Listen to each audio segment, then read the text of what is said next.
مما ترکا اس میں سے جو چھوڑا ہے، الوالدان ماں باپ میں سے جو بھی مر گیا اس نے، والاقربون اور اسی طرح قرابت دار اگر فوت ہو جاتے ہیں ان میں سے، وللنساء اور عورتوں کے لیے بھی نصیب حصہ ہے، مما اس میں سے جو تارا کا چھوڑا، الوالدان والدین نے ماں باپ نے، والدان تثنیہ کا صیغہ ہے یعنی ماں اور باپ دونوں، والاقربون اور قرابت داروں نے، مما اس میں سے جو،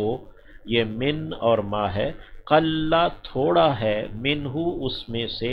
او یا کہ کاسورا زیادہ ہے، یعنی حصہ تھوڑا سا بنتا ہے یا کہ زیادہ بنتا ہے، تو جو جس کا حصہ ہے وہ اس کا ہے، نصیباً یہ ٹھہرایا ہوا حصہ ہے، نصیباً حصہ ہے، مفروضاً فرض کیا گیا، ٹھہرایا ہوا، یعنی اللہ کی جانب سے یہ ٹھہرا دیا گیا حصہ ہے، وَإِذَا اور جب، حضر موجود ہوں موجود ہوں، القسمۃ تقسیم کے وقت، اولو القربى قرابت دار، والیتامى اور یتیم، والمساکین اور مسکین، یعنی تقسیم میراث کی تقسیم ہو رہی ہے، اور اس تقسیم پر جو قرابت دار ہیں وہ سب آئے ہوئے ہیں، اور جو یتیم ہیں خاندان کے وہ بھی آ گئے ہیں یا محلے میں سے آبادی میں سے، اور مساکین بھی اس میں آ گئے ہیں، فَارْزُقُوهُمْ پس تم دو انہیں، رازق یرزق کا جو بنیادی معنی ہے وہ دینا ہے، تو فَارْزُقُوهُمْ پس تم دو انہیں ان میں سے، پھر یہ رزق کا لفظ بالعموم کھانے پینے پر استعمال ہوتا ہے، تو اس کو کھانے پینے کے لیے کھلاؤ، فَارْزُقُوهُمْ پس تم کھلاؤ انہیں، منہ اس میں سے، تو اب وہ ہے کہ کچھ ویسے دے دو انہیں یا انہیں کھانا پکا کے کھلا دو، تو انہیں ہمارے ہاں یہ دستور ہو گیا، یعنی جب سے صحابہ کرام سے یہ معاملات جب اس پر عمل ہوا تو ان کھانا بنایا گیا اور کھانا جو ہے نا وہ تقسیم کیا گیا یا کھلایا گیا، تو یہ میراث کی تقسیم کے وقت جو اجتماع ہوا ہے اس میں کھانا کھلایا گیا ہے یا اس کے لیے کھانا بنایا گیا ہے، تو یہ تھا، یہ عام دستور تھا جو یہ آیت ہمیں بتا رہی ہے کہ میراث کی تقسیم کے وقت یہ اجتماع ہے اور اس پر کھانا بنایا گیا ہے، اور وہ کھانا رشتہ دار بھی کھا رہے ہیں، یتیم بھی اور مسکین بھی، انہیں بھی کھلایا جا رہا ہے، تو یہ میراث کی تقسیم فقہا نے بتائی ہمارے ہاں دستور رہا تیسرے دن، چوتھے دن یا 10ویں دن، یا حد ہوئی تو 40ویں دن اس کو تقسیم کر دیا گیا میراث کو،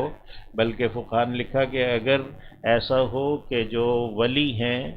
جن کو میراث تقسیم کرنا ہے وہ اگر دوبارہ اکٹھے نہیں ہو سکتے تو بس جنازے کے فوراً بعد ہی اس کو تقسیم کر دیں، تو یہ کھانا پینا جو تھا یہ تو ہم نے برقرار رکھا، اور میراث کی تقسیم کو ہم نے چھپانے کے لیے بعد میں کر دیا نا، کہ وہ اندر جا کے کریں گے، بعد میں کریں گے، تو وہ بعد میں کرنے کے بعد وہ بعد میں ہو گیا، تو کھانے پینے پر لوگوں نے پوچھا کہ اچھا میراث تو تقسیم نہیں ہوئی، یہ کھانا کیوں ہوا؟ کہ یہ ایصال ثواب کے لیے ہوا، تو وہ ایصال ثواب بن گیا، وہ تیجا اور پانچواں اور فلانا فلانا بن گیا نا، تو یہ تھا کھانا پینا میراث کی تقسیم کا، تو یہاں پہ وَإِذَا حَضَرَ الْقِسْمَةَ اولو القربا، اور جب موجود ہوں تقسیم کے وقت قرابت دار، والیتامى اور یتیم، والمساکین اور مسکین، فَارْزُقُوهُم مِّنْهُ تو تم کھلاؤ انہیں اس میں سے یا دو انہیں اس میں سے، وَقُولُوا اور کہو، لَهُمْ ان سے، قَوْلًا مَّعْرُوفًا بات بھلی، یعنی اچھی شریعت کے مطابق، کہ تمہارا حصہ اس میں بنتا نہیں ہے، یعنی یہ بھی نہیں کہ تمہارا حصہ نہیں بنتا چلو بھاگ جاؤ، یعنی ایسا نہیں کہ بھئی قولا معروفہ بھلی بات کرو، اور پھر انہیں کچھ نہ کچھ دے دو اس میں سے، تو یہ تجہیز و تکفین ہے جو مرنے والے کی میراث میں سے ہوگی، اور پھر جو یہ تقسیم میراث کا اجتماع ہوگا، اس پر کھانا پینا ہوگا یا کسی یتیم مسکین کو کچھ دیا جائے گا، تو وہ بھی یہ دوسرے نمبر پر میراث یعنی کہ مرنے والے کے مال میں سے ہے، وراثت کے مال میں سے۔ وَلْيَخْشَى اور چاہیے کہ ڈریں، لِيَخْشَى یہ لام امر کہلاتا ہے، چاہیے کہ ڈریں الذین وہ لوگ لو ترکوا اگر وہ چھوڑیں من خلفہم اپنے پیچھے ذریتن اولادیں ضعافن کمزور، خافو تو وہ خوف رکھیں گے علیہم ان پر، تو جو یتیم کے اولیاء ہیں سرپرست ہیں ان کو ہدایت دی جا رہی ہے، اور اللہ رب العزت فرما رہے ہیں کہ وہ جو یتیم کے ولی ہیں سرپرست ہیں وہ یتیموں کے بارے میں ایسے ہی ڈریں کہ اگر وہ مر جائیں اور اپنے پیچھے کمزور اولاد چھوڑ مرے تو جیسے وہ اس کے بارے میں خواہش رکھیں گے کہ